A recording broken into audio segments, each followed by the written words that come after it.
మోడీని ఎలాగైనా గద్దె దించాలి, ఇది ప్రస్తుతం జరుగుతున్నటువంటి తంతు. ఈ అంశానికి సంబంధించి పార్థసారథి పొట్లూరు గారికి సంబంధించిన ఒక కథనం చూద్దాం.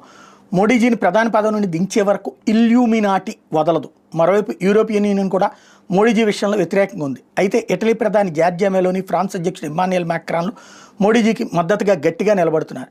జార్జియా మెలోని ఇటలీని ముస్లిం వలసదారులతో నింపడానికి సిద్ధంగా లేదు.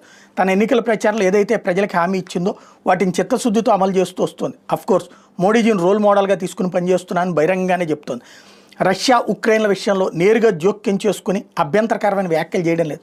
ఫ్రాన్స్ అధ్యక్షుడు మ్యాక్రాన్ అమెరికా ఒత్తిడి ఉన్న American F/A-18 carrier best fighter జెట్స్ని కాదని రఫెల్ M జెట్స్ కొనడానికి ఒప్పందం చేసుకోవడం వెనక మోడీజీ ఫ్రాన్స్ పట్ల చూపిన దృఢమైన విశ్వాసం మరియు ఎలాంటి జాప్యం లేని పేమెంట్స్ అనేవి మ్యాక్రాన్ని భారత్ వైపు ఉండేలా చేశాయి.